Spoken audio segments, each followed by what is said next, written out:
आज की अपडेट, चीन और सऊदी अरब के बीच हुआ अहम समझौता।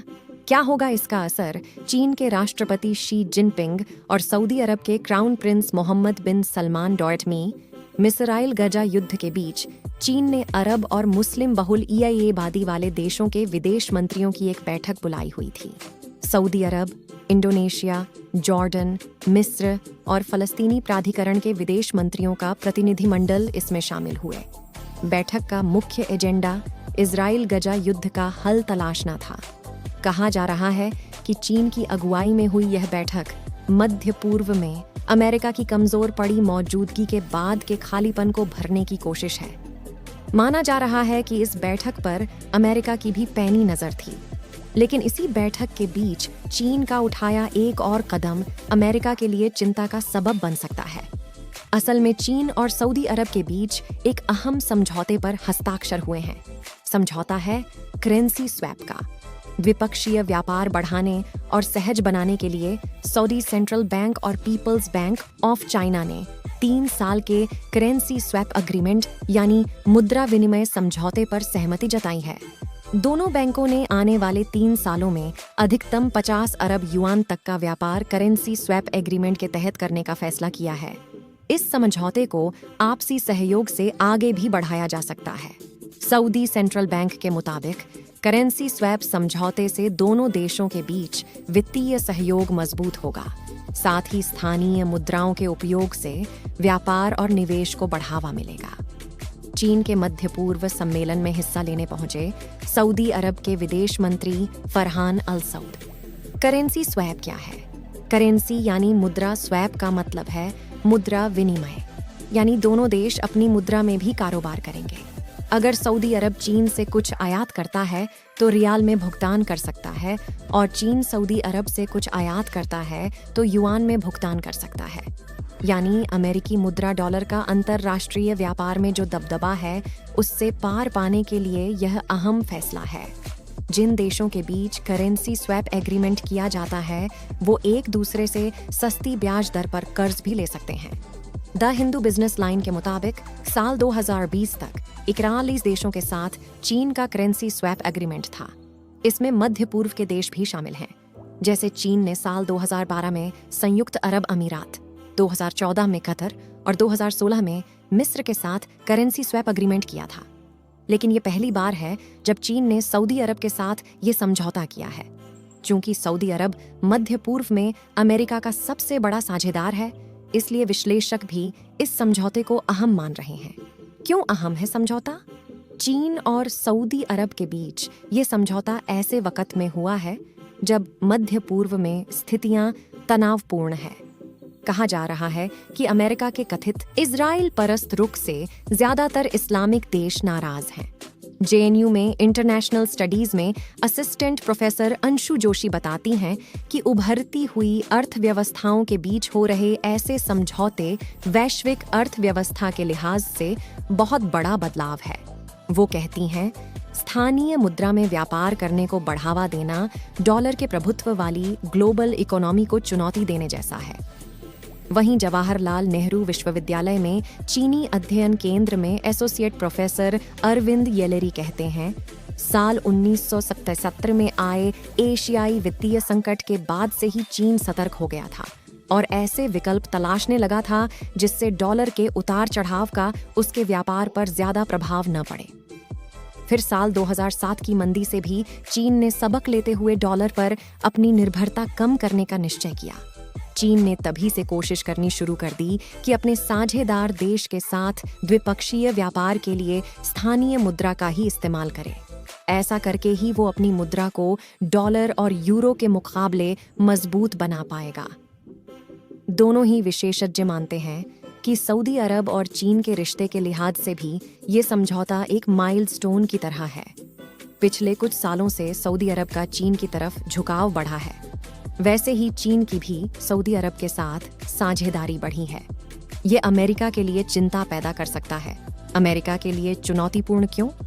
विशेषज्ञ मानते हैं कि स्थानीय मुद्रा को बढ़ावा देना, डॉलर पर निर्भरता को कम करना, सऊदी अरब और मध्य पूर्व के देशों से नजदीकी बढ़ाना, ये सीधा सीधा अमेरिकी प्रभुत्व को चुनौती देने जैसा है।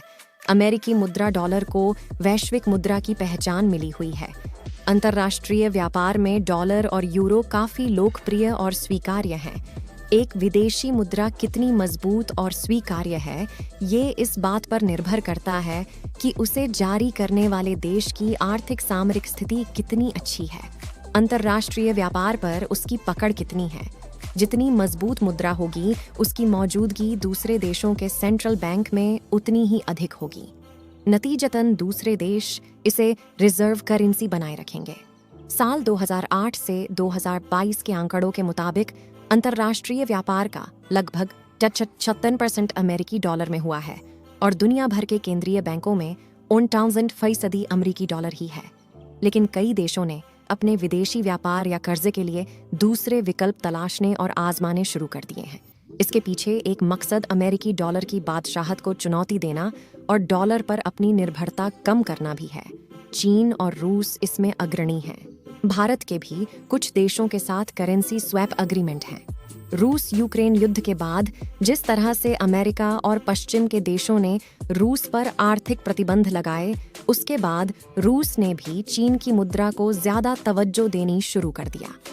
इस साल रू.एस ने डॉलर की तुलना में युआन से ज्यादा अंतर्राष्ट्रीय व्यापार किया है।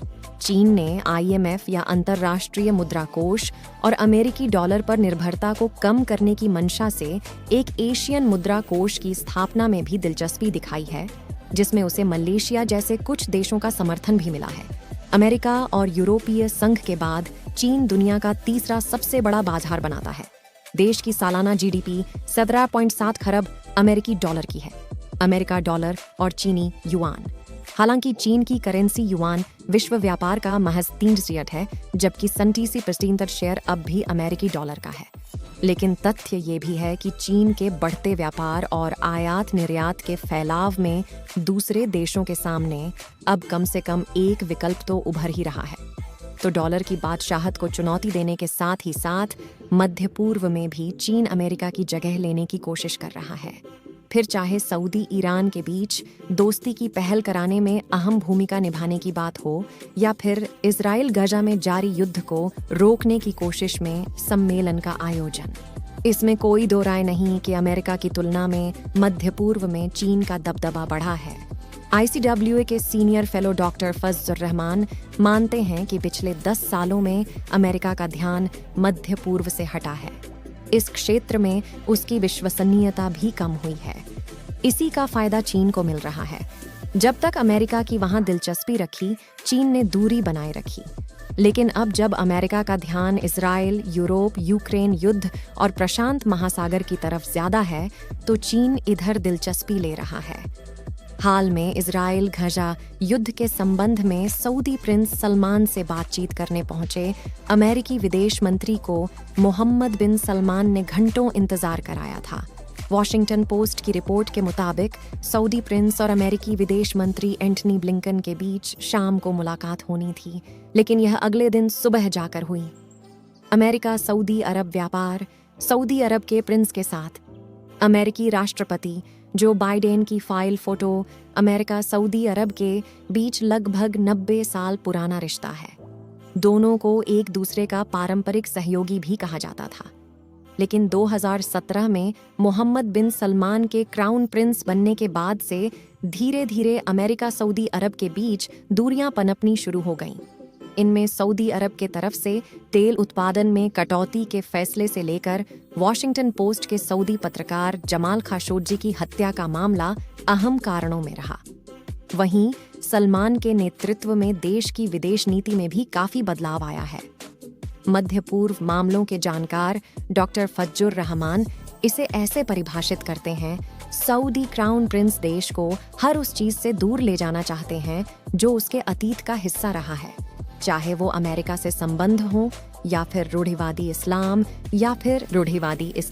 या फिर उसकी तेल की राजनीति। हालांकि इन सब के बावजूद अमेरिका सऊदी अरब का दूसरा सबसे बड़ा व्यापार साझेदार है और मध्य पूर्व में सऊदी अरब अमेरिका का सबसे बड़ा ट्रेडिंग पार्टनर है। इसी के साथ सऊदी अरब अमेरिकी हथियारों का भी बहुत बड़ा खरीदार है। वहीं सऊदी अरब अमेरिका की तरफ से आयात किए गए तेल का तीसरा प्रमुख स्रोत है।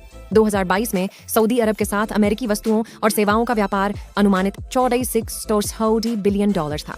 निर्यात 21 बिलियन था और आयात 24.9 बिलियन था।